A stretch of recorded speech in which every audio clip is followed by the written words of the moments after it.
수험생 여러분 안녕하십니까? 이번 시간에는 원가의 구분에 대해서 살펴보도록 하겠습니다. 우리가 지난 강의에서 원가가 세 가지로 나눈다고 봤죠, 그죠? 그래서 직접 재료비, 직접 노무비, 제조간접비 이렇게 세 가지로 구분됐다고 확인을 했고요. 그 다음에 이제 또 여러 어떤 그 원가 회계 목적들이 있단 말이에요. 그래서 그 다른 목적을 충족시키기 위해서 우리가 원가를 또 다른 패턴으로 구분한단 말이죠. 그래서 그 다른 패턴으로 구분되는 부분을 보충적으로 좀 학습을 하시면 될 것 같다는 거죠. 그래서 이번에는 변동비와 고정비로 나눠가지고 구분을 해보겠습니다. 그래서 우리가 앞에서 봤을 때 원가가 크게 세 가지가 있다, 이제 세 가지, 그죠? 그래서 직접 재료비, 직접 노무비, 제조 간접비 이렇게 구분된다고 했는데 이 제조 간접비를 좀 나눠보겠어요. 변동 제조 간접비, 고정 제조 간접비 이렇게 한번 나눠보겠습니다. 그래서 요 세 가지를 뭐라고 하냐면은 이걸 변동비라고, 변동비. 그럼 당연히 나머지 하나 뭐가 되겠어요? 이제 고정비가 되는 거죠. 그래서 원가를 변동비와 고정비로 구분해서 다른 용도로 쓸 수 있다 이런 거고요. 그리고 변동비와 고정비를 섞은 게 있습니다. 그래서 이걸 섞으면 또 어떻게 돼요? 준변동비, 준고정비 이런 식으로 구분을 할 수가 있다는 거예요. 그래서 이번 시간에는 이 내용에 대해서 보고 이제 객관식 문제도 몇 개 풀고 좀 지나갈까 하는데요. 자, 먼저 이제 변동비부터 볼 건데요. 자, 변동비를 보시면 생산량에 따라 비례하는 원가다 그래 있죠. 자, 예를 들자면 이겁니다. 물건 아예 안 만들었어요. 자, 여기서 조업도라는 거는 생산량이에요, 생산량. 자, 물건 아예 안 만들었습니다. 그랬더니 원가가 0이야, 0. 그리고 물건을 만들면 만들수록 일정하게 원가가 증가한단 말이죠. 그래서 이러한 형태의 원가를 변동비라고 합니다. 변동비. 그리고 이제 요게 좀 업그레이드 된 거를 준변동비라고 하는데, 자, 준변동비는 이렇게 돼요. 일단은 기본 요금 해가지고 고정비가 좀 있어요. 고정비가 좀 있고, 그 다음에 이 원가를 쓰면 쓸수록 비용이 많이 증가하는 거죠. 생산량이 증가할수록 원가가 증가한다는 거죠. 그래서 기본 요금 플러스 알파 이렇게 되는 겁니다. 자, 이런 경우라면은 그래프가 약간 바뀌는데요. 일단 고정비가 좀 발생을 하니까 생산량이 0이라고 해도 요만큼의 원가가 발생을 해요. 그리고 생산량이 증가할수록 원가가 또 비례적으로 증가하거든요. 예. 그래서 준 변동비 같은 경우는 그 변동비 그래프가 약간 올라간 형태의 것이다. 좀 이렇게 이해를 하시면 되겠습니다. 그래서 요 세 번째 보시면은 준 변동비 나오잖아요. 그죠? 그래서 변동비 그래프와 비교했을 때 요만큼 뜨죠? 요게 이제 고정비가 좀 있다는 얘기예요. 고정비. 네.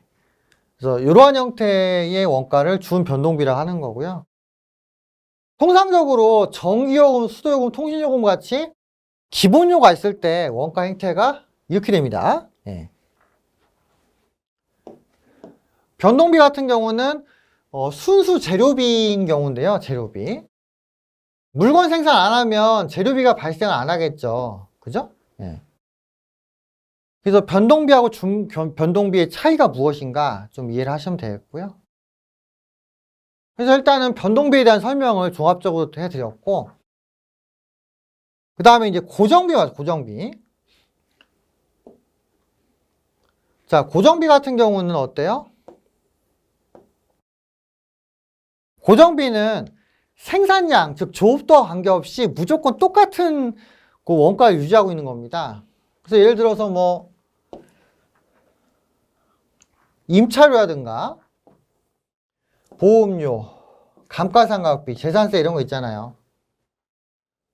얘네들은요, 무조건 금액이 정해져 있거든요. 회사가 물건을 많이 팔든지 적게 팔든지 일정 금액이 계속 나온단 말이죠. 그럼 얘 같은 경우는 그래프를 그려보면은 조업도 차이가, 그러니까 조업도가 아무리 늘어나도 금액이 그대로 말 그대로. 금액이 안 늘어나요. 금액이 늘어나려면 이렇게 그래프가 올라가야 되는데 이렇게 하지 않는다고. 그래서 이렇게 쭉 그냥 가로로, 즉 비용 총액이 그대로인 경우에 비용을 이제 고정비라고 하고요. 네, 고정비의 대표적인 케이스가 네 가지 있으니까 이건 좀 암기해 주세요. 네, 이거 뭐 다 아시죠? 우리 판관비에서 다 봤던 거잖아. 네, 생산량과 관계없이 그냥 금액이 정해져 있는 걸 얘기를 하는 거고요. 그러면은 이거에 대한 업그레이드 버전이 있을 거 아니에요. 그 업그레이드 버전은 뭐다? 준고정비야, 준고정비.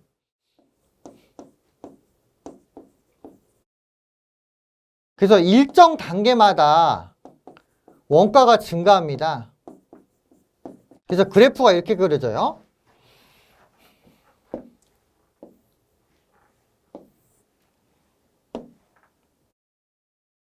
일단 여기 조업도까지는 원가가 그냥 쭉 갑니다.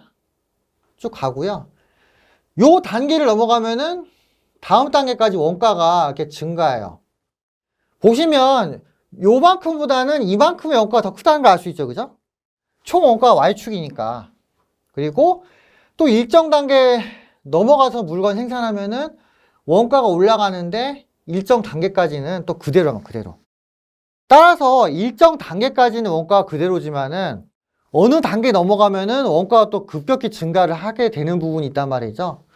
그래서 이런 계단형 패턴을 지닌 원가를 뭐라고 하냐면은 준고정비라고 해요. 준고정비.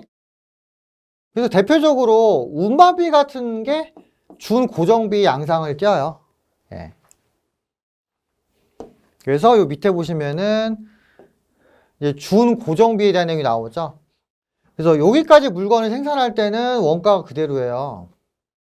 근데 그 다음부터는 원가가 또 올라가는 거죠. 대표적으로 운반비가 있는데요. 예를 들자면 이겁니다. 트럭을 이용을 하는데 트럭 한 대당 물건을 100개까지 실을 수 있어요. 100개. 그러면은 한 개부터 100개까지는 트럭 한 대를 이용해야 되죠. 한 개부터 100개까지는 한 대치의 비용을 지불해야 돼요. 그럼 101개부터 어때요? 101개부터는 100개까지 싣고 한 개에 대해서 추가로 트럭 하나 더 빌려야 되죠. 그래서 101개에서 200개까지는 트럭을 2대를 빌려야 되는 거죠. 그럼 2대 값이니까 원가가 늘잖아요. 근데 101개부터 200개까지는 그대로 원가가 2대가 된다는 거죠. 왜냐하면 트럭 같은 경우는 잘라가지고 쓸 수가 없잖아요. 트럭 한 개에 물건을 100개까지 실을 수 있으니까 10개를 실든 50개를 쓸든 무조건 트럭을 한 대 불러야 된다고. 예. 그리고 201개부터 300개까지면 어때요? 트럭을 3대 불러야 되죠. 뭐 예를 들어 250개다. 그러면은 100개 싣고 100개 싣고 50개 싣고 이렇게 한다고요. 이거를 잘못 이해하면은 100개까지는 한 대니까 250이면은 2.5대겠네. 이렇게 할 수 있는데 틀려요. 운반비의 경우는 분할할 수가 없다고. 일정 구간은 그냥 무조건 일로 봐야 된다는 거죠. 예. 그래서 일정 범위 내에서는 고정원가인데 일정 범위를 초과하면은 원가가 또 발생하는 경우를 이제 준고정비 이런 식으로 표현한다는 거죠. 대표적으로 운반비가 있다는 거를 기억을 하시면 되겠습니다. 그래서 이 그래프를 통해서 원가의 어떤 행태를 보여드렸고요. 시험에서 잘 나오는 거는 이 원가의 성격인데요. 요건 예를 들어서 한번 봐야 돼. 그냥 봐서는 몰라요.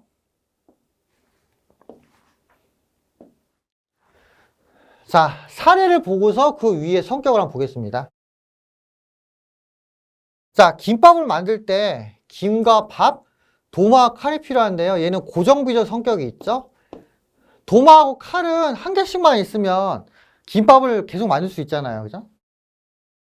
그리고 김과 밥은 김밥을 만들 때 비례해서 들어가죠. 예를 들어 김밥을 10줄 만들면 10줄에 해당하는 김과 밥이 들어갈 거고 20줄을 만들면은 20줄에 해당하는 김과 밥이 들어가잖아요. 얘네는 생산량에 따라 바뀐다고. 그럼 얘는 변동비가 되겠죠. 자, 그래서 김밥 한 줄당 김과 밥의 원가가 10원이라고 하죠. 10원. 한 줄당. 그 요 10원이 뭐가 돼요? 단위당 변동비가 됩니다. 김밥 한 줄당 10원이잖아요. 그 요거는 변동을 하지 않아요. 김밥을 10줄 만들든 20줄을 만들든 단위당 10원인 건 같거든요. 그래서 단위당 변동비는 생산량의 증가에 관계없이 무조건 고정됩니다. 다만 전체 변동비 있죠. 자, 총 변동비는 어떻게 되죠?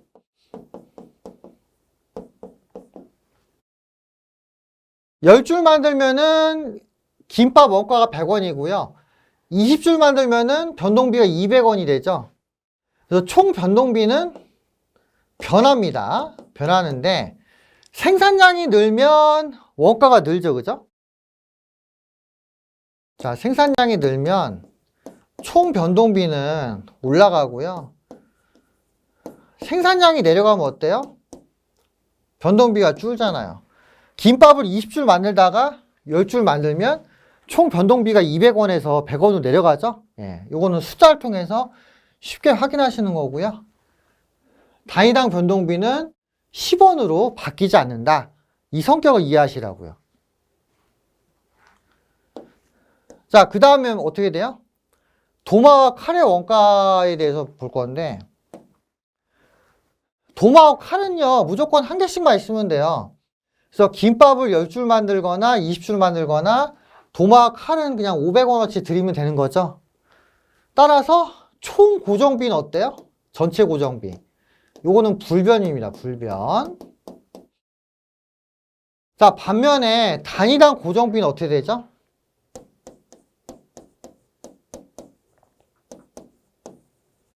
자, 생산량이 증가하면 어때요?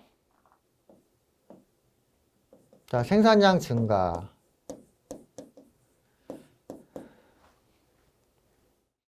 만약 김밥을 10줄 만들면 고정비가 50원이죠? 단위당 고정비. 그리고 20줄 만들면은 단위당 고정비가 25원으로 줄죠? 그럼 생산량이 증가할 때마다 단위당 고정비는 어때요? 내려간다고요. 그럼 반대로 생산량이 내려가면 단위당 고정비는 어떻게 돼요? 올라가 버리죠? 예, 그래서 이런 속성을 이해를 하시라는 거고요. 이 속성을 표로 정리한 게 요 윗페이지 변동비와 고정비의 변화인데요. 이거를 외우시는 게 아니에요. 이거는 외워지지가 않아. 자, 근데 이거 문제 나오거든요. 그럼 어떻게 해요? 요 김밥 예를 떠올려 보시면 돼요. 자, 김밥 예를 토대로 해가지고 여러분들이 문제를 푸시면 되는 거죠. 이해되시나요? 예. 자, 이렇게 해서 변동비, 고정비의 정의와 그 변동비, 고정비의 성격에 대해서 이야기 드렸습니다. 자, 문제를 좀 몇 개 풀고서 다음 강의로 넘어가죠. 자, 객관식 문제인데요. 홀수번만 볼, 홀수번. 자, 홀수번을 풀겠습니다.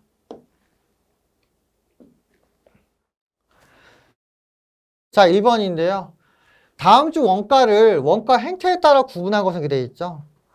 제가 강의하면서 원가 행태라는 말 몇 번 했는데요. 이 원가 행태는 뭐냐면은 생산량의 변동에 따른 걸 얘기를 하는 거예요. 생산량의 변화를 원가 행태라고 하는데 생산량의 변화에 따라서 원가가 늘어나느냐 감소하느냐 그대로냐 이런 걸 물어보는 거죠. 따라서 원가 행태에 따라 구분한 거는 1번 됩니다. 변동비와 고정비. 예, 이 두 개가 되는 거고요.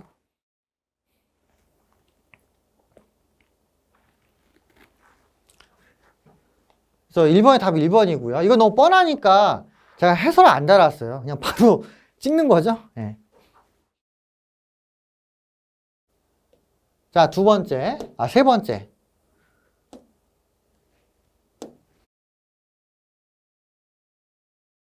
원가획에 있어서 고정비와 변동비에 대한 설명 중 옳은 것이 무엇이냐 이렇게 돼 있죠.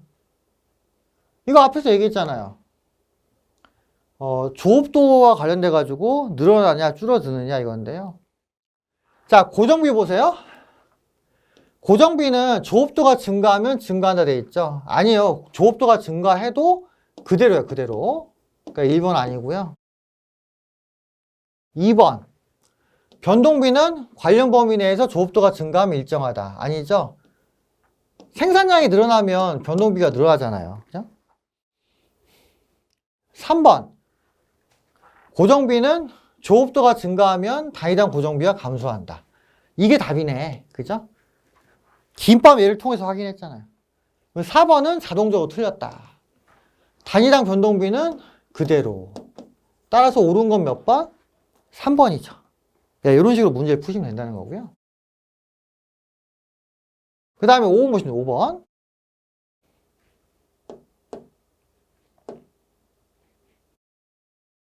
자, 다음은 공장 전기요금 고지서인데요. 원가 행태상의 분류로 옳은 게 뭐냐 이렇게 돼 있죠. 자, 보시면 기본 요금이 있고요. 전기를 사용함에 따라서 요금이 올라갑니다. 이러한 형태의 원가를 뭐라고 했죠? 준변동비라 하죠. 준변동비. 4번. 그래프로 그리면 어때요? 아무것도 안 써도 기본 요금 100만 원. 그 전기를 쓰면 쓴 만큼 요금이 올라가고요.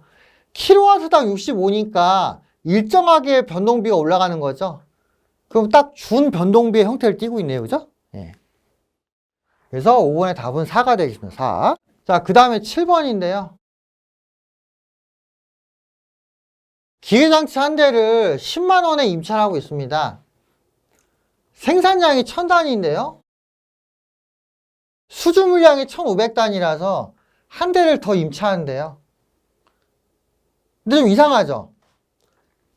한 대에 1000단이면은 1500단이면 1.5배니까 기계를 1.5개 쓰면 되지 않을까요? 그거 안 된다고요. 1.5가 아닙니다. 왜냐하면은 기계는 잘라서 쓸 수 있는 개념이 아니잖아요. 아예 한 대를 빌리거나 안 빌리거나 둘 중에 하나지 이거를 애매하게 0.5대 0.7대 이렇게 못한다고요. 따라서 이 경우에 임차료의 원가 행태는 준고정비가 되는 거죠. 답이 2번이고요. 자, 그래프 한번 그려볼까요? 그래프?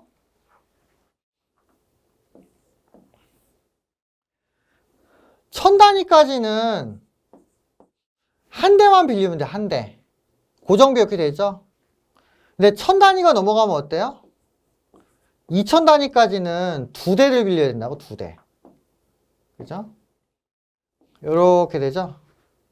1500단위면은 여기쯤이니까 기계를 두 대를 빌리는 셈이 되는 거죠. 1.5대가 아닙니다. 두 대요, 두 대. 아시겠죠? 그래서 7번의 답은 이 준고정비가 되는 거고요. 그리고 이제 그 가끔 문제에서 중고정 원가, 변동 원가 이렇게 쓸 수도 있는데 저 같은 경우는 그냥 원가라고 안 쓰고 B라고 써요.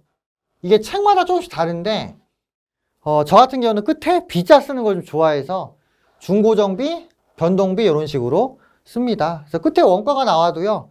뭐 용어가 다른 건 아니니까 굳이 이렇게 신경을 쓰실 필요는 없을 겁니다. 그래서 7번의 답은 2고요. 자, 그 다음에 9번.